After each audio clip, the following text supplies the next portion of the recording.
Thomas Prade receiving Bharat Samman.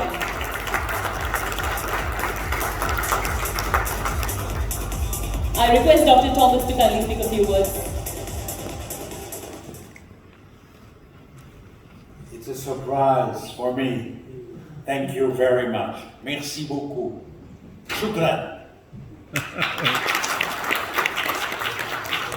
Congratulations, sir. Now I request Dr. Chowdhury to kindly present the Bharat Samman to Sir Sohan Roy towards his contribution to industry overall.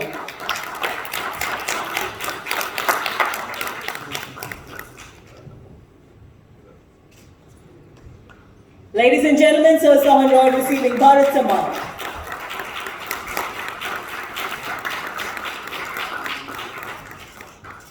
Sir, requesting you to kindly speak a few words. Again and again, they surprise me. Two unexpected awards. I won't forget this day. It's great. Thank you. And in front of you, I could receive it. We all will remember it. Thank you.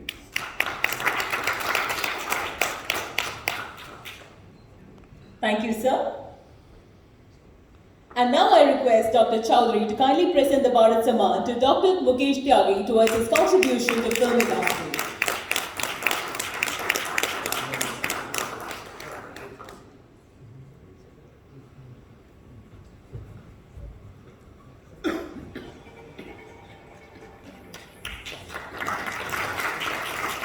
Ladies and gentlemen, Dr. Mukesh Tyagi receiving the Bharat Samman.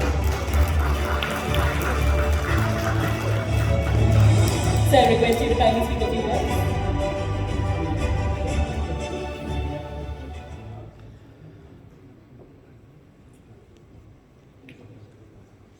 Ladies and gentlemen, I am extremely honored that I received this award from the hands of Dr. Chowdhury, Dr. S. Roy, and Dr. Thomas Prade.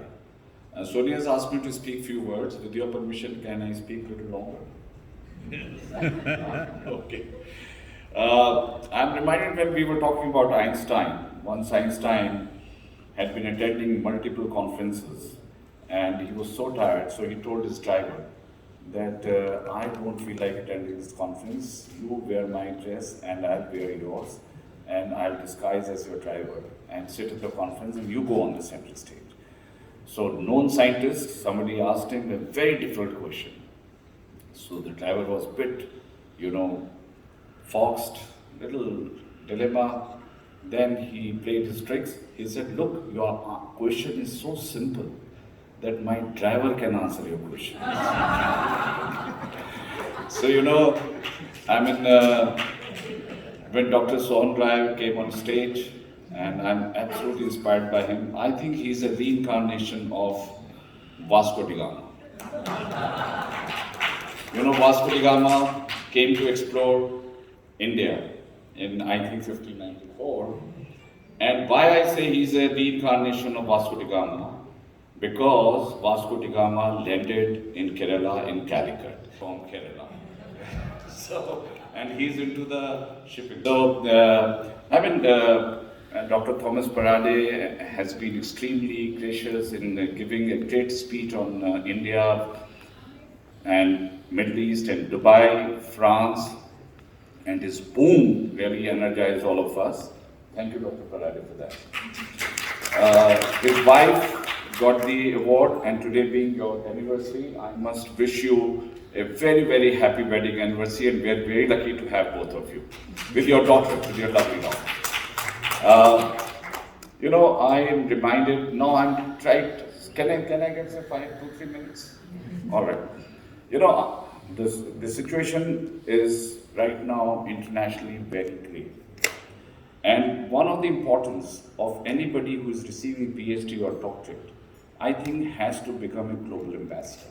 Because we have seen the passive participation is far more dangerous than the active participation. If you are passive, if a voice is not there, then this country the world can go completely to dogs. Right now we are in the middle of Russia-Ukraine war, which has disrupted the food supply. The biggest challenge globally is the food security.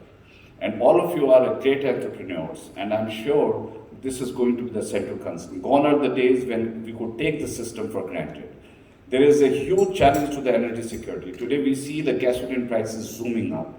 Sri Lanka, we have seen, because of serious financial mismanagement, tax cuts, and also removing the import just to preserve the foreign exchange, they did not allow the fertilizers to come in the country. They relied upon the organic fertilizers, which led to the poor growth of the crop. One single wrong incident can lead to the president fleeing away from Sri Lanka. We have recently seen in Panama how unrest is taking place because the food is becoming the scarce commodity. 800 million people in the world go hungry before they sleep. So you can imagine, it's such a serious, catastrophic challenges we have in mind. And we all have to come together. And that is what the contribution is going to make the difference, because, there are three categories of progress. One is your growth, another is progress, and third is success. Both your growth is a unidimensional in nature, success is double dimensional in nature, but the progress is three-dimensional in nature because success includes spirituality. And what is happening is we are devoid ourselves of the spiritual. Our greed and vanity and ego, we are consuming more than needed. We are creating an imbalance in the food security. So it's very important for us that we need to take a conscious decision what's to be the even distribution. The gap between the poor and the rich is growing, which will breed some kind of revolution. So it's very important that we come out with the equitable distribution of resources. Of course, survival of the fittest does not mean exclusion of the survival of the weakest. So we need to hold the hand of the weakest to make this society sustainable. At the same time, Dr. Roy's documentary I was watching, he's talked about the environmental protection, and that's another challenge. We have seen many conventions like Kyoto Convention, then we have Paris Agreement, but what is happening is United States, which is one of the largest polluters in the world after China, withdrew from Paris Agreement, and later on when Joe Biden regime came, they adhered to Paris Agreement. So this is the scanty regard for our environmental protection from the countries who are polluting maximum. So I can go on and go on, this is very close to my heart, that look at the water.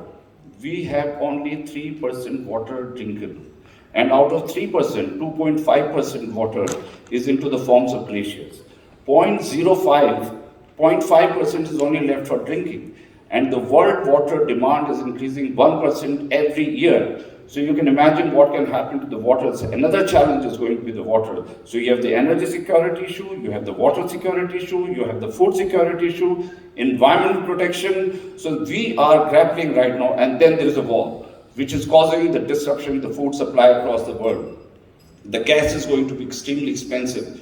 Now Russia is talking about using the force majeure not to supply gas to the European Union. And the reason they are saying is the war. So they are using that.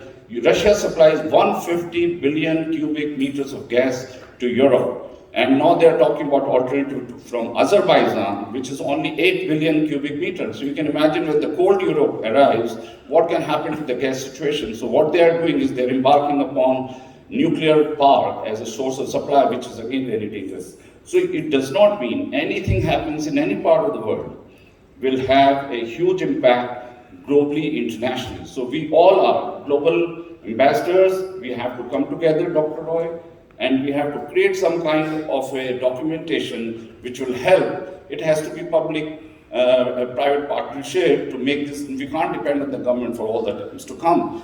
But we reach to the point when the flash point happens, then the catastrophe happens, then we step into it and we criticize. I think the drawing room criticism need to come out of the walls, four walls, and come on the green. So I'm very happy that I've been received this Bharat Gaurav Award. With this, I can go on, and this is my profession to speak, but it's a great evening, and thank you all of you for recognizing this Bharat Gaurav Award. Mr. Modi believes in Atmanirbhar Bharat, and we are the fastest growing economy in the world, and I'm sure I will be able to contribute with this award, whatever little I can. Thank you very much. Yes.